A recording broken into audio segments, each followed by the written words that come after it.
ICJ alaani kitendo cha kukamatwa kwa Tundu Lissu, mwenyekiti Chadema Taifa. Mahakama ya Kimataifa ya Haki Duniani ICJ imelaani vikali kukamatwa kwa Tundu Lissu nchini Tanzania. Taasisi hiyo ya kimahakama duniani kupitia katika mtandao wao walichapisha andiko hilo dhidi ya serikali ya Tanzania.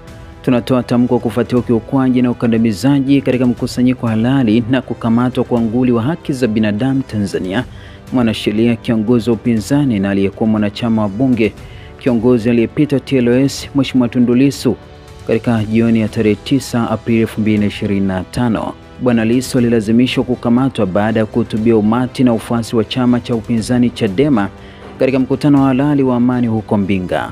Mkutano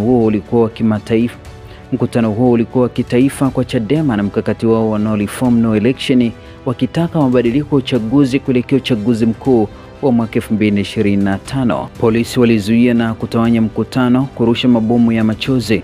Walimtaka Lissu afike katika kituo cha polisi wilaya Mbinga, lakini hawakuweza kuweka wazi sababu za wito huo. Alilazimishwa na kuingizwa katika gari la polisi na hawakusema kusudio la kumkamata kwake na mashtaka dhidi yake kama inavyotakiwa katika mikataba ya kimataifa kama Tanzania sehemu ya mikataba hiyo. Kufuatia kukamatwa kwake, alishikiliwa kwa masaa 24. Jeshi la polisi Tanzania hawakutoa taarifa yoyote kuhusu wapi alipo na sababu za kukamatwa kwake. Aliripotiwa kutolewa zaidi ya kilomita 1150 kutoka Mbinga kwenda Dar es Salaam.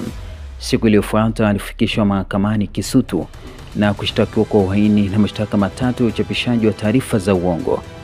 Katika hati hiyo ya mashtaka ilisema April, wanasema hii kampeni itasababisha uhaini. Ni kweli tutazuia uchaguzi, tutafanya uhaini. Tunaenda kukinukisha kweli kweli. Mheshimiwa Lissu ana historia nzito juu ya mashtaka ya kisiasa tangu utawala wa Mkapa mwaka 1990 na kuendelea. Alipowakilisha jamii ya wachimbaji wadogo wa madini. 2017 alipokuwa rais wa TLS, alishambuliwa na risasi ambazo zilikuwa ni jaribio la kumuua, ambapo bado anaendelea kupatiwa matibabu katika utawala wa Magufuli. Tunazitaka mamlaka za Tanzania kuacha kuvunja sheria na kuheshimu uhuru wa vyama vya siasa na watu wa Tanzania. Mwisho, tunataka Tundu Lissu aweze kuachiliwa huru na kuondolewa mashtaka dhidi yake.